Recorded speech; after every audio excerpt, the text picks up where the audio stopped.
인사하겠습니다. 잘 오셨습니다. 은혜 받으십시다.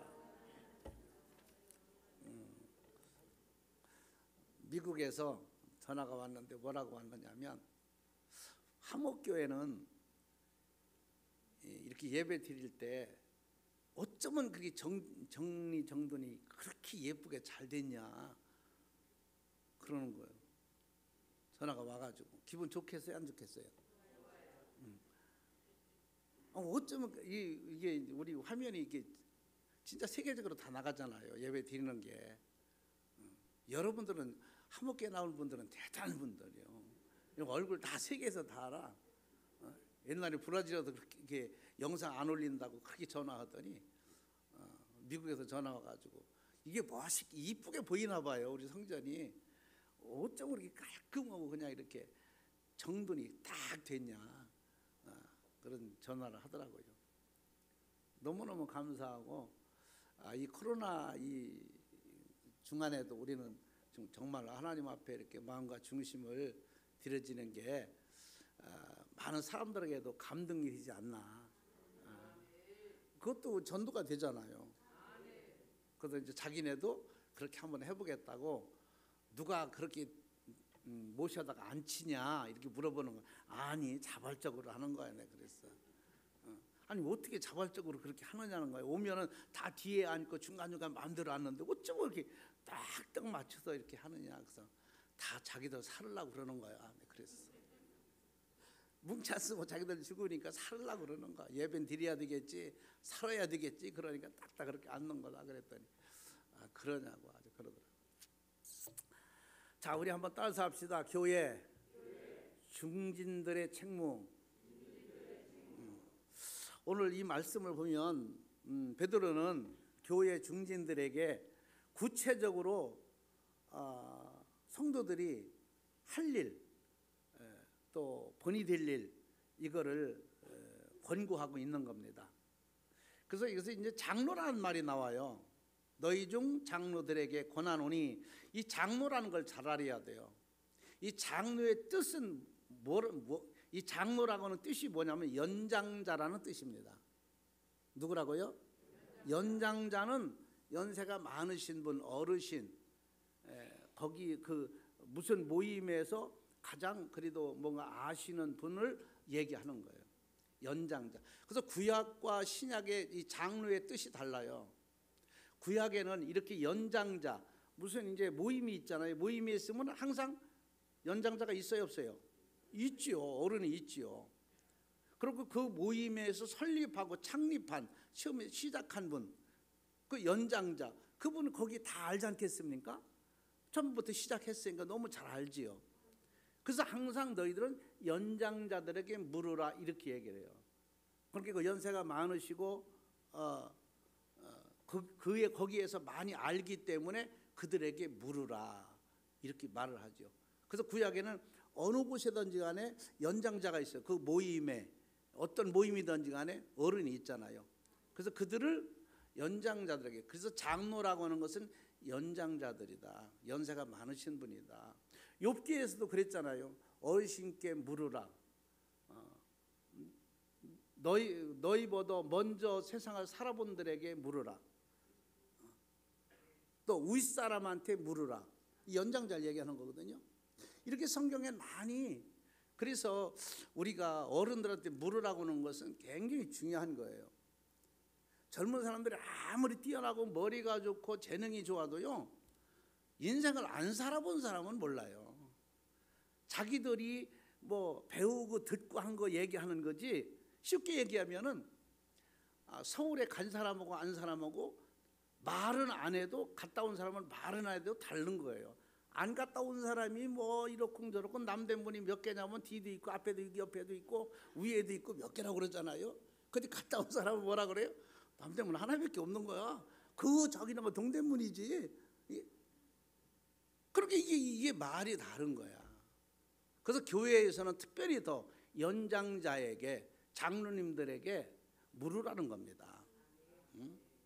그 구약에는 이런 분, 이렇게 연장자. 그럼 신약에는 신약의 장로는 어떻게 하는 거냐? 사도 바울은 개척을 할 때마다 예배석 교회고 어디고 개척할 때마다 거기 장로들을 연장자를 세워서 그 장로를 잘 이끌어 가도록 이렇게 만드는 거예요. 그래서 오늘날 그래서 지금 현재도 교회가 아무나 장로 안 세우잖아요. 이 교회에 대해서 연장자, 나이를 떠나서 교회에서 잘 알고 치리 잘하고 교회에 대해서 애착을 갖고 뭐가 아는 사람을 세우는 거예요. 왜? 그래야 교회가 뭡니까? 이 공동체가 제대로 갈 수 있기 때문에. 모르는 사람이 하면 되겠습니까? 그래서 바울은 이렇게 개척을 할 때마다 꼭 연장자, 장로를 세워놓고 나왔어요. 그래서 또 다른 데 가서 또 개척을 하면 장로들 거기 또 세워놓고 또 나오고. 그래서 오늘날의 교회 장로님들이 생긴 겁니다. 무슨 뜻인지 알겠죠? 여러분들 이런 걸 잘 알아야 됩니다. 장로가 어디서 나왔나 이렇게 할 수 있어요. 그런데 중요한 것은 장로님들에게는 강도권을 안 준 거예요. 교회 모든 관리하고 치리하고 돌보고 성장시키고 이거는 장로들이 하는데, 강도권은 뭐냐? 하나님 말씀 전하는 거는 허락을 안 했다. 즉 말씀을 전할 때는 담임 목사가 정말로 이 사람이 말씀을 전할 때에 바르게 전할까? 이단성은 없을까? 잘못 해석은 안 할까? 라고 해서 염려해서 정말로 담임자가 믿어서 세우는 장로가 있고 시켜도 괜찮다라고는. 그래서 개척할 때 그래서 바울은 그런 사람을 세워서 거기다가 세워놓고 또 다른 데로 간 거죠. 그 나중에는 결국 그 장로님들이 다른 목사를 청빙을 해서 그 장로를 이끌어 가게 하는. 그래서 오늘날 우리나라도 장로님들이 교회를 운영을 못하는 거예요. 말씀을 운영을 못하는 거예요. 그래서 목사들을 청빙을 하는 겁니다. 청빙해서 이렇게 이제 말씀을 전하고 이러는 거죠. 그래서 장로님들의 책임이, 교회 전체 관리하는 책임이 장로님들에게 있다. 그래서 말씀을 증거하는 자와 함께하라 이렇게 말씀을 해요. 그래서 말씀을 전하는 자를 서운하게 하지 말라. 너한테 이익한 것이 없다. 성경이 이렇게 말하잖아요. 그래서 오늘 그래서 여기 이 베드로는 장로에 대해서 이렇게 말한 겁니다. 장로. 그래서 이 장로들의, 우리 교회로 말하면 이제 중직들이죠. 뭐 장로님, 안수 집사님, 권사님. 저는 제가 이제 우리가 38년이라고 했는데 한 40년 제가 이제 목회에 보면은 참 우리 장로님들은 참 잘하고 있다 이렇게 생각이 들어요. 잘하고 있다. 몇 명 되지도 않지만 우리가 지금 시무 장로님이 6명이잖아요. 참 잘하고 있다. 제가 봤을 때는 그래도 장로님들이 지금 잘하고 있는 그런 생활이다라고 제가 이렇게 생각을 합니다. 문제는 안수집사 권사님들이 조금 문제가 있어요. 얼만큼 있다고? 조금 문제가 있어요. 안수집사님 대단한 거거든요, 사실. 강단에 와서 같이 임직을 하고 하잖아요. 근데 그거를 잘 인식을 못 하더라고요. 제가 어떤 때 너무너무 답답해. 그게 축복인데 오늘도 그렇게 얘기를 하잖아요. 여기도 보니까 여러분들, 그래서 장로님, 안수집사, 권사님 축복이 달라요. 오늘 말씀 보니까 그래요. 똑같이 안 씁니다. 그래서 장로님, 안수집사님, 권사님들은 그걸 너무 모르는 것 같아요. 자기가 가지고 있는 그 축복권을 전혀 모르고 있어요. 그렇게 신앙생활이 그냥 그런 거예요. 안타까운 거죠. 그래서 오늘 말씀을 그런 겁니다. 장로님들은 이 신약에서는 다 교회 관리를 해야 된다. 그 목사는 말씀하고 기도하고 여러분들 영적인 것을 타치하며 영적인 것을 바로 세우고, 장로님은 전부 다 관리를 하는 거다. 제가 이 관리에 대해서 나왔으니까 조금 우리나라 그 농지법에 대해서 제가 말씀을 드릴게요. 굉장히 중요한 건데 이게 국회에서 통과가 돼가지고 우리가 알아야 돼요. 이것도 장로님도 알고 집사님도 다 알아야 됩니다. 5월 18일부터 실질적으로 이루어지는 거예요, 농지법에. 그리고 8월 18일부터 두 번에 나눠서 하는데 5월 18일하고 8월 18일하고 이게 법이 통과된 거예요. 그 지금 1월 달이죠. 5월 달까지는 5월 18일, 17일까지는 이제 계도 주간인 거예요. 그래서 우리가 이걸 잘해야 돼. 앞으로는 땅을 살 때 농지를 사게 되면 반드시 본인이 농사를 지어야 돼요. 농지를 살 때 밭, 과수원, 논 이런 농지를 사잖아요. 그러면 본인이 지어야 된다, 농사를. 만약에 거기에 다른 행위를 할 때는 반드시 허가를 받고 신고를 해야 돼요. 그 내가 밭을 샀는데 밭에다가 뭘 짓겠다, 그럼 반드시 신고를 하고 허가를 맡아서 해야 돼요. 그렇지 않으면 안 돼요. 그 어떻게 되냐? 그럼 내가 농지를 샀는데 농사를 안 지었다? 다른 사람한테 주었다? 그러면 와서 점검을 합니다. 정말로 주인이 짓고 있느냐? 다른 사람이 짓고 있느냐? 이거를 검사를 한다는 거예요. 검사를 해가지고 아니라고 할 때, 이 사람은 사놓고 다른 사람이 짓고 있구나 이럴 때 팔으라고 권고를 합니다. 매매를 하라고. 본인이 안 지니까. 그래서 1년 동안 농사를 안 지면, 그렇지 말 듣지 않으면 6개월 계도 기간을 주어요. 6개월 동안. 6개월 안에 팔아라.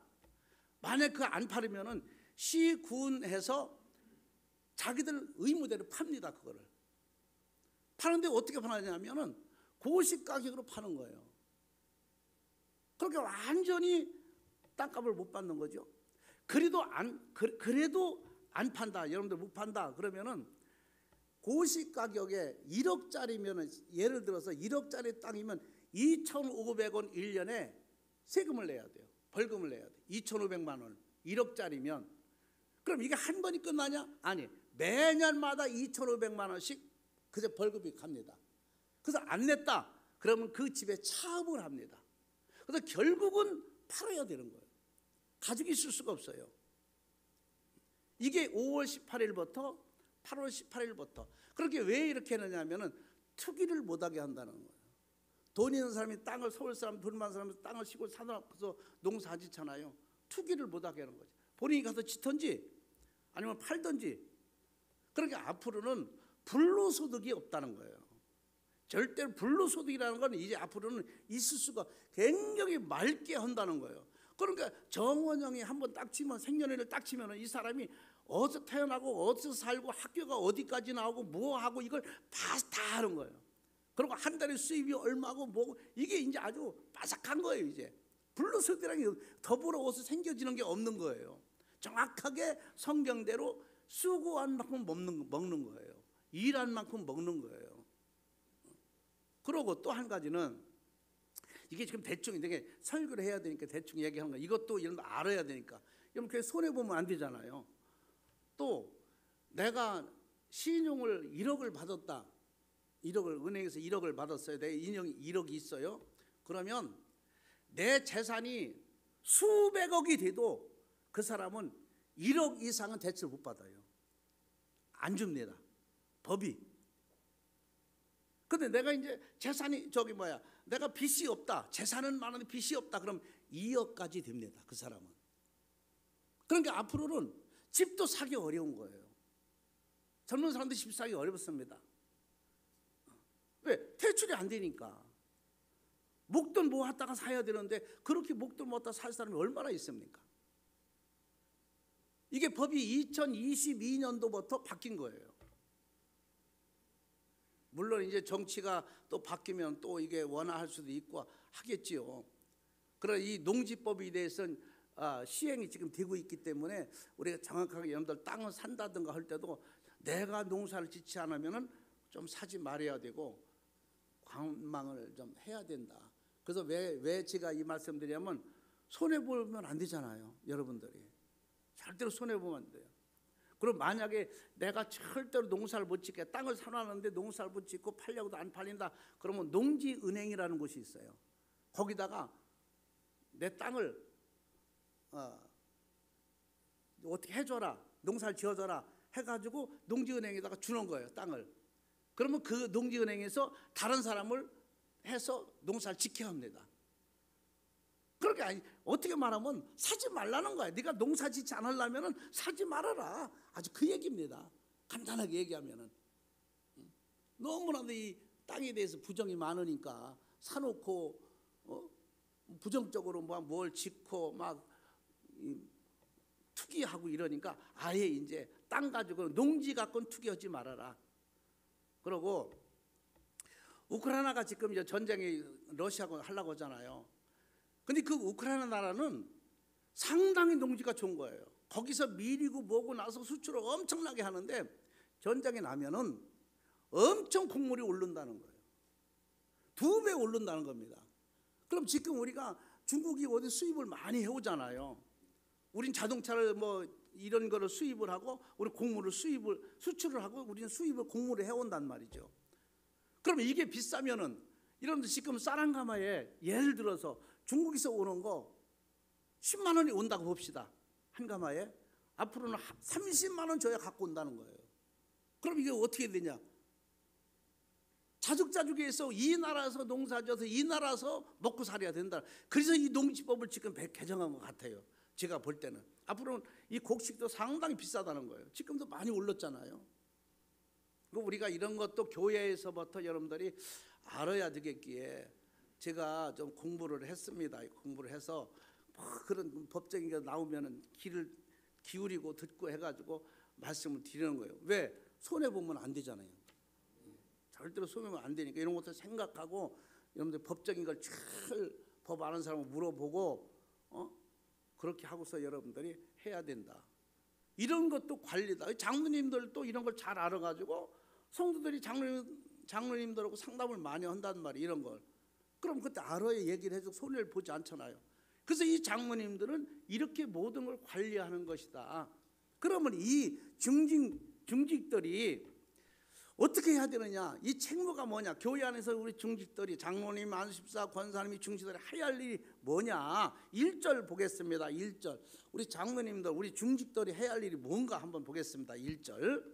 너희 중 장로들에게 권하노니 나는 함께 장로된 자요 그리스도의 고난의 증인이요 나타날 영광에 참여할 자니라. 아멘. 이것은 이 중직들의 교회 중직들에게는 장로님들이야 전부 앞으로 영광을 위해서 하는 일이라 이 말이에요. 상급을 위해서 하는 일이고 축복을 위해서 하는 일입니다. 근데 여기서 이 말은 한마디로 말하면 무슨 이렇게 얘기하잖아요. 봐요. 너희 중 장로들에게 권하노니 나는 함께 장로된 자요 그리스도의 고난의 증인이요. 그랬어요. 고난의 증인이요. 나타날 앞으로 큰 영광이 있을 것이다. 자, 그러니 중직들이 여기서 해야 할 일이 뭐냐면 교회 안에서 겸손해야 된다는 거죠. 왜? 우리는 그리스도의 증인이니까. 예수 믿는 사람들이니까. 예수님과 똑같이 될 수는 없지만 예수님을 닮아가는 시기고 예수님 같이 우리가 생활을 해야 되기 때문에 겸손해야 된다 이 말이에요. 우리 중직들은 교회 안에서 좀 겸손해야 된다. 우리가 중직은 교회 안에서 협력하는 것을 보여야 되고 협력하는 것을 나타내야 되고 협력하는 것을 실제로 이루어져야 된다. 따로따로 흩어지면 안 됩니다. 뭉쳐야 됩니다. 교회에서 우리 중직들이 하나로 뭉쳐진다고 하면 못할 게 없어요. 안 될 게 없습니다. 그게 굉장히 중요한 거고요. 성도들이 신앙생활에 도와주는 자들이 돼야 돼요. 우리 전부 중직들은 집사님이나 권찰님이나 우리 초신자들이 오면은 그 신앙에 도움되는 생활을 반드시 해줘야 된다.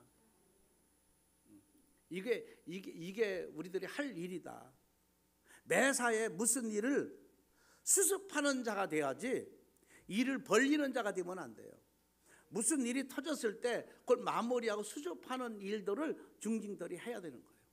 그냥 누구를 깎아내리고 미워하고 시기하고 그러면 여러분들은 절대로 남을 미워하는 생각을 가지면 안 돼요. 그럼 하나님의 축복을 못 받습니다. 왜 그러냐? 왜 정 목사가 이렇게 단도적으로 얘기하느냐? 예수님은 뭐라고 했어요?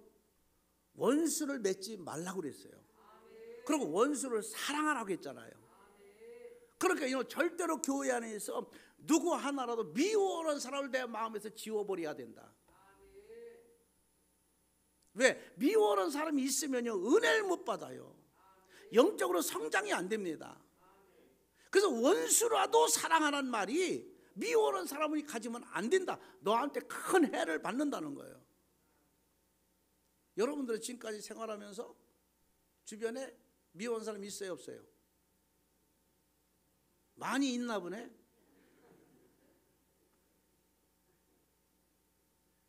누구나 다 있죠. 뭐 없겠습니까? 부부간에도 있고 자식 부부간에도 있고 다 부모간에도 있고 다 있지 않겠습니까? 뭐 지인들도 있고 많이 있죠. 그러나 빨리 그것을 우리는 없애야 된다. 빨리. 왜? 여기도 보니까 우리는 예수님의 증인이란 말이에요. 예수 믿는 사람들이란 말이에요. 예수님을 선포하는 사람들이에요. 그러니까 예수님 말씀대로 살아야 되잖아요. 교회 안에서 제일 낮은 자세로 살아야 된다. 그래서 우리 그런 말 있잖아요. 벼가 나올 때 알곡이 없을 때는 쭉 올라가요 이게. 근데 알곡이 생길수록 이게 시키지 않아도 고개를 숙여 안 숙여? 고개를 숙이는 거예요. 그렇게 우리 교회 중직들이 마찬가지로 처음에 내가 권찰이고 처음에 서리 집사고 이럴 때는 교회에서 막 뭐 모르고 막 이렇게 일했는데 이제 뭐가 알고 나니까 뭐가 겸손해지는 거예요. 이게. 가도 봐도 못 본 척도 하고 들어도 못 들은 척도 하고 그냥 넘어가고 그런 거예요 이게. 그 마찬가지로 이 교회에서 이 중진들이 이렇게 중요하다. 그래서 항상 교회에서 겸손해야 된다고 오늘 베드로는 얘기하고 있는 거예요. 오늘 다 그런 자가 되길 바랍니다. 그 다음에 보니까 이 중진들이 할 일이 뭐냐 2절에 한번 볼까요? 거기 뭐라고 말씀하셨는지 2절에 보겠습니다. 너희 중에 있는 하나님의 양무리를 치되 억지로 하지 말고 하나님의 뜻을 따라 자원함으로 하며 더러운 이득을 위하여 하지 말고 기꺼이 하며. 자, 여기 말씀 보면은 이 우리가 사실 교회는요 다 봉사거든요. 그래서 여러분도 월급처럼 가리잖아요. 뭐 수고 대가 주는 거 하나도 없잖아요. 쉽게 일을 해도 여기 기합부도 뭐 일주일에 몇 번씩 연습을 해서 이거 잠깐 예배 드리는 거 하려고 몇 시간씩 와서 며칠씩 와서 하는 거예요. 이렇게 간단하게 그냥 와서 그냥 여러분들처럼 오자마자 그냥 나팔 들고 하는 게 아니에요. 이들을 어저께도 보니까 일찌감치 와서 연습들 하고 그러더라고요. 그냥 쉽게 되는 게 아니에요. 다 이게 월급 안 줘. 교회에서 월급 안 줘요. 한번 월급 받냐고 물어봐봐요. 안 줘. 오히려 투자를 해. 투자하면서 이게 교회는 이게 봉사직이라. 봉사는 대가가 없는 걸 얘기하는 거예요. 우리 성가대도 마찬가지잖아요. 누가 시켜서 합니까? 옛날에 주일학교 선생들도 마찬가지예요. 다 마찬가지입니다. 보면은 뭘 기관이 얼마나 많습니까? 우리 많은 기관장들 많이 있잖아요. 부서 많잖아요. 재정부도 그렇고 밤 늦게까지 일하고 여러분들 다 간다면 늦게까지 정리하고 가고 장로님들도 마찬가지로. 그리고 지금 장로님들은 나도 조금 문제는 있어. 옛날에 장로님들은요 예배가 다 끝나고 성도들 다 간 다음에 나중에 갔어요. 근데 지금은 예배 끝나자마자 가고 그래도 내가 아무 소리 안 넣는 거야. 옛날에는 안 그랬어요. 장로님들 다 간 다음에 성도들 간 다음에 왜 챙겨야 되는가? 우리 성경대로 해야 되잖아요. 다 관리를 해야 되니까. 근데 지금은 막 그냥 다 가더라고 보니까. 안 가시는 분이 많이 있지만 그래도 봉사직이다. 그래 여기 봉사할 때 보니까 억지로 하지 말라는 거예요. 어떻게 하지 말라고?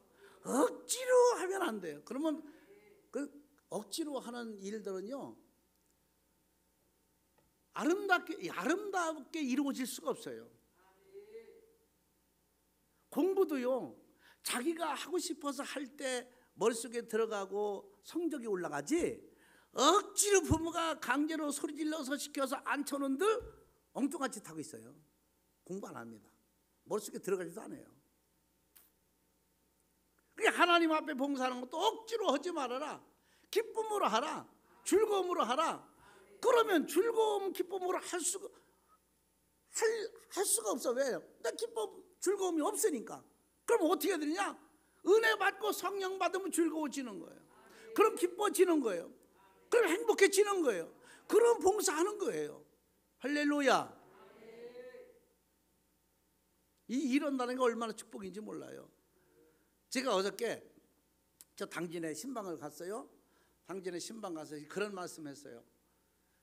나는 성경을 지금까지 봤어도 너무너무 감사한 게 창세기에 보면은요, 하나님께서 모든 걸 다 말씀으로 만들어. 해도 달도 모든 식물도 채소도 다. 근데 사람하고 짐승만 하나님의 손으로 만들었다 했어. 새도 있으라고 돼 있고 다 있었어. 근데 공통점이 하나 있어요.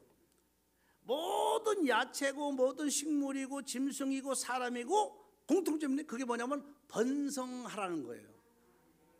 자식을 낳아서 번성하라는 거야. 식물이고 뭐가 됐든 전부 다. 근데 전부 다 공통점이 하나 있는데 사람들에게, 특별히 사람들에게만 하신 말씀이 있는데 그게 뭐냐면 일하라는 거예요. 짐승한테 일을 하라고 안 했어요. 새한테 일을 하라고 안 했어요. 물고기한테 일을 하라고 하지 않았어요. 모든 채소나 모든 식물한테 일하라고 하지 않아요. 사람한테만 일을 하라고 한 거예요. 그러니까 일거리가 있다는 게 얼마나 큰 축복이에요. 일해야 돼요. 그래서 일하기 싫으면 뭐 하지도 말라? 알기는 뭐 기가 막히게 잘 알아요. 시키지 않아도. 근데 일하고 싶어하는 사람은 또 하나도 없어. 그러니까 일하고 싶은 마음이 있는 사람은 축복이다. 내가 뭔가를 하고 싶어하는 사람이 있으면 이건 복인 거예요. 봉사한다는 거 이렇게 중요한 거다. 중지는 무슨 일을 할 때 하나님의 뜻을 찾아서 해야 된다. 오늘 성경이 그렇게 말씀해요. 자, 2절에 보면 그랬죠. 너희 중에 있는 하나님의 양무리를 치되 억지로 하지 말고 하나님의 뜻을 따라 자원함으로 하나님의 뜻을 따라서 자원함으로 해라. 교회에서 시키는 대로 우리 중직들은 정말로 하나님의 뜻이 무엇인가, 여러분들 절대로 앞으로도요 교회 중심이 돼야 돼요. 교회 중심이 되면 하나님이 중심이 되는 것이고, 하나님이 중심이 되면 말씀의 중심이 되는 거예요. 내가 무슨 일을 할 때 교회가 손해가 갈까, 득이 있을까, 이걸 먼저 생각을 하고 무슨 일을 해야 돼. 내가 금방 먹고 사는 일이 아니라 할지라도 정말 그보다도 더 급한 것은 교회에 정말로 어떤 것이 유익한 것인가, 교회를 먼저 생각을 해야 된다. 나 먹고 살고 내가 잘 살고 편하고 이걸 먼저 생각하지 말고, 교회가 도대체 우리 한목교회가 어떻게 하면 봉이 될까, 어떻게 하면 잘 될까, 이런 교회 중심이 돼야 된다. 제가 후임자 목사님들 이렇게 와서 이렇게 면접을 할 때 제가 꼭 한 가지 하는 게 있어요.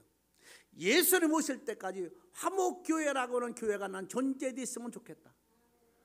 이제 없어지는 교회가 얼마나 많습니까? 이렇게 하다가 없어진 교회가 상당히 많아요. 예수님 오실 때까지 화목교회가 존재되어서 많은 영혼 구원하는 것, 교회 부흥되는 그 외에는 나는 바라는 것이 없다. 교회 중심이 돼야 돼요. 여러분들 앞으로도 우리 후손들한테 교회 계속 물려줄 건데 교회 중심을 가르쳐야 됩니다. 교회가 어떤 것, 내가 이렇게 하면 교회가 유익할까, 이렇게 하면 교회가 손해보지 않을까라고 하는 것을 반드시 알려줘야 돼요. 그래서 우리 중직들은 무슨 일을 할 때 하나님의 뜻을 따라서 하라겠어요. 억지로 하지 말아라. 네 생각대로 하지 말아라, 그 말이죠. 쉽게 얘기하면 중직들은 기득권을 내세우지 말라는 거예요. 아, 내가 그래도 권사인데, 내가 장로인데, 아, 내가 이 화목회 개척할 때 내가 같이 했던 사람이야. 처음부터 있던 사람이야. 내가 이 화목회 나온 지 38년 됐어, 40년 됐어. 이 기득권이 있어서는 안 된다는 거예요. 어제 등록을 했던, 뭐 30년에 등록했던 똑같이 생각을 하는 거죠. 무슨 말씀인지 알겠죠? 근데 대부분 사람들이 보면 기득권을 자기 기득권을 주장 많이 하잖아요. 정치인들이 혹시 그렇게 많이 하잖아요. 기득권들을 많이 하잖아요.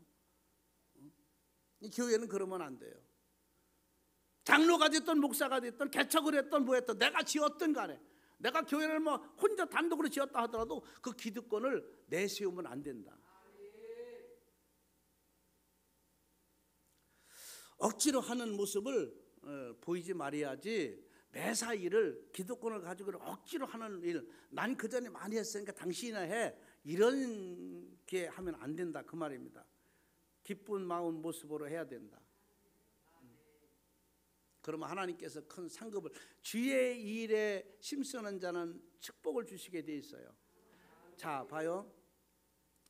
우리가 얼마 전에, 여러분들 다 TV 보셔도 알겠지만 중국에서 계란도 만들잖아요.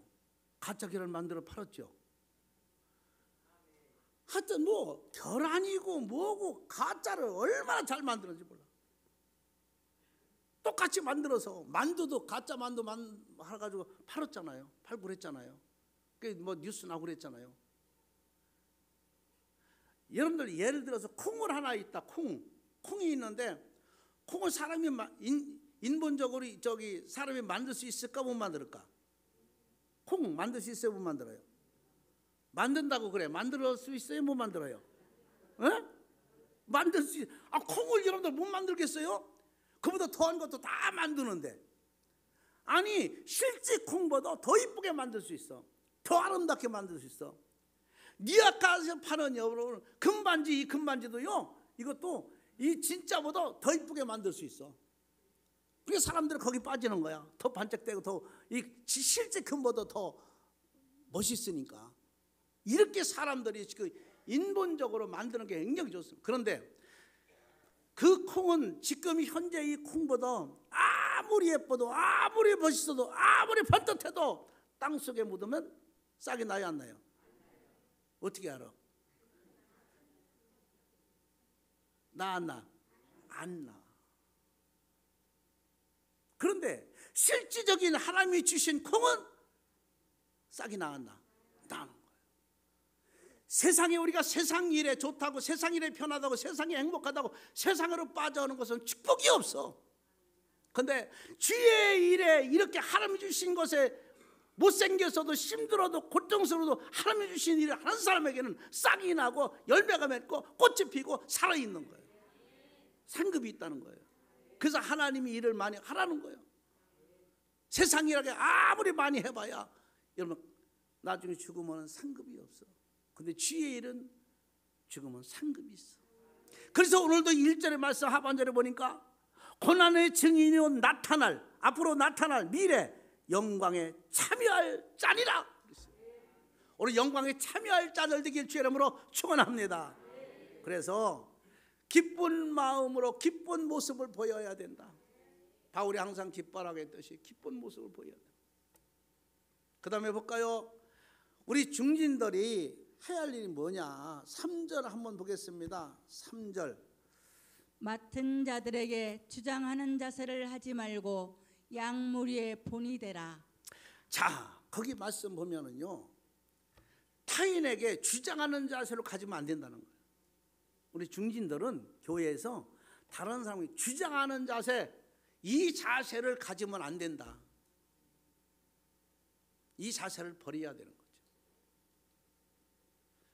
주장하는 자세, 이게 아니라 본이 되라, 이렇게 말씀을 해요. 쉽게 얘기하면은 내가 행동으로 보여주는 자가 돼야지, 말로 나는 장로니까, 나는 목사니까, 나는 권사니까 이렇게 해, 저렇게 해, 이렇게 해야 돼, 주장하는 자세를 가지면 안 된다는 거예요. 내가 보인다는 건 내가 몸소 행위로 보이는 거야. 행함으로 보이는 거야. 그럼 따라서 하는 거예요. 자녀들도요, 부모가 거의 부모 닮는다고 그러잖아요. 은연중에 부모를 따라가는 거예요.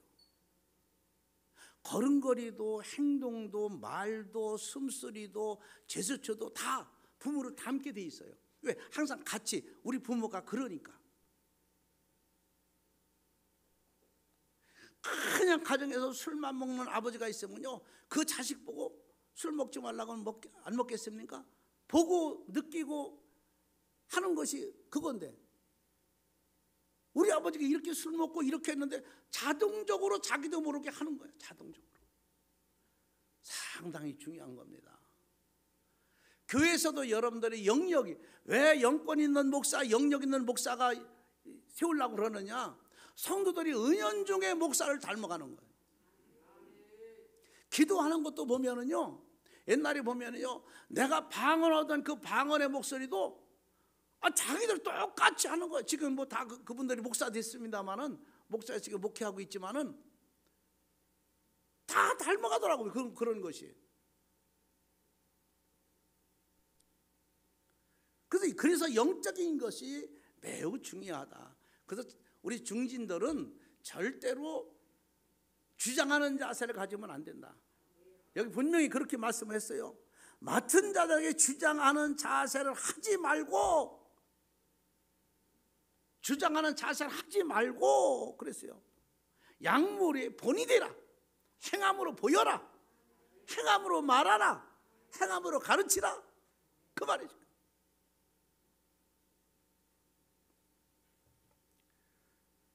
그래서 타인에게 주장하는 자세를 하지 말아야 돼요. 우리 중진들은 그렇게 해야 된다. 행동으로 가르쳐야 된다. 교회 안에서 갈등을 가지게 하면 안 된다. 서로에게 갈등이 없어야 된다. 사명을 다할 때까지 우리는 최선을 다해서 하나님의 면류관을 얻어야 된다. 자, 4절 보세요. 4절 한번 보겠습니다. 그리하면 목자장이 나타나실 때에 시들지 아니하는 영광의 간을 얻으리라. 아멘. 우리가 사실 이것 때문에 예수 믿는 거 아닙니까? 목자장 예수님. 나중에 예수님이 여기 그 말씀이잖아요.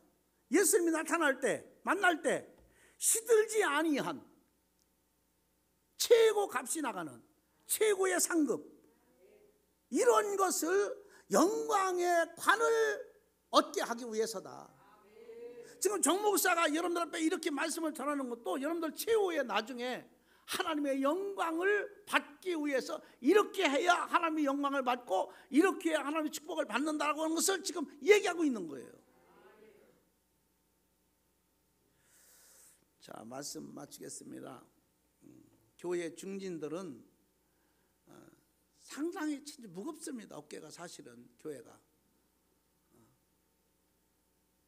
여러분들 너무나도 잘 알잖아요. 일찍 나와야 되지, 관리해야지, 뭐 진짜. 그래서 우리 중진들은 항상 교회 안에서 겸손해야 된다. 겸손하고 봉사할 때 억지로 하는 것을 보이지 말아라. 자원하는 마음을 보여라. 스스로 이런 걸 보여야 돼요. 그러고 주장하는 자세를 버리라 그랬잖아요. 내가 누구다, 내가 뭐다, 내가 몇 년 됐다, 주장하는 자세를 버려야 된다. 이게 굉장히 중요한 거죠. 그래서 행동으로 말하고 행동으로 가르치고 행동을 먼저 보여줘야 된다 라고 하는 것을 오늘 베드로는 오늘 이 말씀을 통해서 교회 중진들 말씀했습니다. 그 장로라고는 뜻은 우리 장로님, 세우신 장로님 뿐만 아니라 연장자다. 연세가 드시면 교회 오래되신 분 이름을 한테 물어보고, 이런 분들은 교회에 그만큼 책임이 있다고 하는 것을 베드로는 얘기하고 있는 겁니다. 그러니 여러분들이 앞으로 신앙생활 할 때 후손들한테 가르칠 때도 우리가 이런 걸 잘 알고 가르쳐서 그가 실수하지 않고 교회에 충성하고 하나님의 큰 상급을 받고 살 수 있도록 여러분들이 잘 리드하는 것도 부모의 역할이다. 선배의 역할이다. 이런 은혜가 여러분들이 있기를 주님으로 축원합니다. 하나님 아버지 고맙고 감사합니다. 우리 장로님들, 우리 권사님, 안수 집사님, 중진들이 먼저 겸손하고 하나님 뜻을 찾고 정말로 행동으로 보여주는 그러한 신앙의 자세들이 될 수 있도록 도우시고, 우리 중진들을 따라서 많은 사람들이 바르게 신앙생활할 수 있도록 축복하여 주시옵소서. 성령님, 우리 중진들을 늘 지키시고 보호하시고 뜨겁게 역사해 주시옵소서. 예수님의 이름으로 기도 올려옵나이다. 아멘.